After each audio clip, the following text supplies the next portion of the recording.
Les infirmières et les médecins se crient dessus. Je pouvais entendre si clairement la voix à ma gauche qui était si calme. Enfin, après avoir essayé continuellement de regarder vers ma gauche, j'ai finalement regardé et non seulement il n'y avait personne à ma gauche, mais j'ai vu l'écran complètement s'aplatir.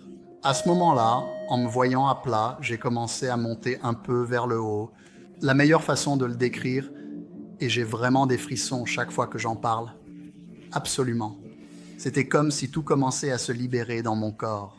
C'était comme de la glace, comme cette sensation vraiment fraîche et belle de mon corps, commençant juste à se libérer et à se déverser de ma poitrine, presque comme un tunnel de lumière jaillissant de ma poitrine. C'était absolument la meilleure sensation que je pense pouvoir jamais éprouver. C'était comme ce bonheur magnifique, juste un certain sentiment d'amour entourant mon corps. J'aurais pu vivre ce sentiment 1 million de fois et il n'y a tout simplement aucun moyen de le décrire. Mais je montais lentement vers cette zone où je ne pouvais pas voir où j'allais. Mais j'avais juste une confiance totale en l'endroit où je vais est vraiment magnifique. Peu de temps après, je me suis retrouvé dans ce jardin et c'était un jardin rempli de fleurs et de plantes que nous n'avions jamais vues auparavant et c'est de belles couleurs et tout était juste vibrant. C'était presque comme regarder le soleil où vous devez plisser un peu les yeux parce que tout était si beau et coloré. Eh bien, je n'avais aucune idée préconçue de ce qu'était vraiment le paradis. J'ai juste grandi en aimant Elvis et je pensais qu'Elvis m'attendrait là-bas et tout serait juste un peu calme et paisible et vous seriez dans les nuages et le paradis que j'ai vécu était tellement plus vif et tellement plus réel. Il n'y avait pas de sensation de flottement, votre corps se sentait si léger, il n'y avait pas de gravité, mais le jardin et les feuilles étaient si réels, ces plantes et fleurs qui étaient si éclatantes. Nous n'avons tout simplement pas ces couleurs ici. Vous savez, je pourrais dire qu'elles étaient violettes, rouges et bleues, mais cela ne leur rend pas justice. Tout était juste si éclatant et presque un peu chaud. Vous savez, il y avait une vibration de tout. Vous vous sentiez tellement en harmonie et connecté quand nous passons devant un arbre ou que nous marchons sur un trottoir maintenant. Vous pourriez dire que c'est une belle plante ou une belle fleur, alors qu'au paradis, j'avais l'impression de ressentir les plantes et les fleurs. Vous savez, quand vous rêvez, vous ne ressentez pas nécessairement quelque chose, vous l'imaginez un peu, et si vous rêvez, vous êtes dans ce petit monde. C'était si réel parce que je ressentais des choses, et je sentais les grains de terre entre mes orteils, et je déteste être pieds nus. Donc c'était un souvenir vif pour moi de pouvoir réellement sentir la terre sous mes pieds et devant moi. J'ai vu un homme en robe qui poursuivait un petit garçon d'environ 3 ou 4 ans, un petit garçon blond aux cheveux bouclés. Le petit garçon courait un peu devant en regardant en arrière. Il était espiègle et en voyant le garçon courir, je regardais cette belle interaction presque comme entre père et fils et j'ai vu ce petit garçon juste si heureux et vraiment si purement et tellement profitant de sa vie et jusqu'à ce que je m'approche, puis vous baissez les yeux et vous dites « Oh mon Dieu, c'est moi ». J'avais oublié que j'avais des cheveux blonds bouclés et que j'étais aussi heureux et je riais tout le temps et souriais constamment en grandissant, peu importe ce qui se passait autour de moi. J'étais toujours un enfant heureux et je pense que je l'avais oublié à ce moment-là, à l'âge de 19 ans. Je prenais la vie tellement au sérieux.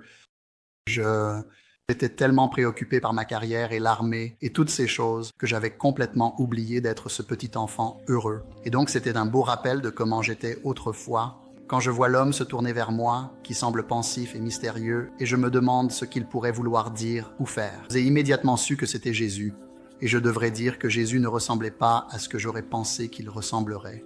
Mais j'étais tellement certain que c'était lui. Il avait les cheveux bruns courts, des yeux verts perçants et le plus grand sourire possible. Mais en grandissant, on voit souvent un homme avec de longs cheveux blonds et vraiment maigre, et cet homme était juste en bonne santé. Un homme paisible, calme et tranquille en robe, mais aussi sûr que vous êtes sûr de ce qu'est votre main gauche et votre main droite, et que vous vous regardez dans le miroir, et vous savez que c'est vous. Je savais que c'était Jésus. Et à ce moment-là, Jésus s'est tourné vers moi, et il m'a essentiellement montré que c'est ce que ta vie devrait être, répandre la lumière, l'amour et le rire, presque comme un rappel que tu as été ici, et que tu sais déjà cela, comme si tu l'avais oublié. Mais tu l'as toujours su, évidemment, à propos des joies de la vie, de trouver n'importe quelle raison de te faire sourire tout au long de la journée. Et cela rappelle que tu prends la vie beaucoup trop au sérieux. À cette époque, dans l'armée de l'air, je pensais vraiment que ma vie était finie. Tout ce pourquoi je m'étais entraîné, espéré et imaginé pour ma vie était terminé et cette conversation seule a suffi pour que je dise d'accord. Je me concentre sur toutes les mauvaises choses ici. Je me concentre sur une carrière, je me concentre sur l'argent, je me concentre sur le fait de m'assurer que je peux payer une voiture, alors qu'en réalité, rien de tout cela n'a d'importance à la fin de la journée. C'est se sentir épanoui et avoir l'impression d'avoir redonné au monde en faisant sourire les gens.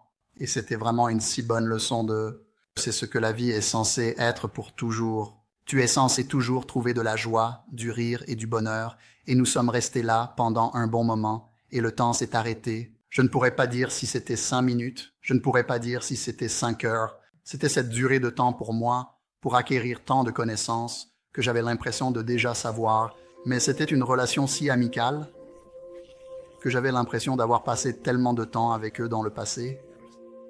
Et avant que je ne m'en rende compte, il a un peu plaisanté et souri en disant « Tu sais, tu dois retourner et je n'ai pas discuté. » J'ai dit « Oui, je sais. » Et c'était un tel rappel que j'ai été ici plusieurs fois. Peut-être pas aussi dramatique qu'une expérience de mort imminente ou être en arrêt cardiaque, mais j'y ai été tellement de fois que c'était juste une sorte de « Tu sais mieux, tu sais, tu ne peux pas rester ici trop longtemps. Tu sais, tu dois retourner. » Et j'ai dit « D'accord, je comprends. » Et c'était juste cette chose très ludique et amicale. Comme si tu disais au revoir à un ami. Tu sais que tu l'as déjà vu et que tu le reverras. Donc tu dis juste au revoir pour l'instant. Et c'était très paisible. Il n'y avait aucune partie de mon corps qui disait que je voulais rester. C'était juste comme, tu sais, passer du temps avec un ami et tu sais, tu dois retourner chez toi avant de rentrer à la maison à nouveau. Tu sais, et c'était juste comme si c'était tellement compris que j'avais vraiment beaucoup plus à faire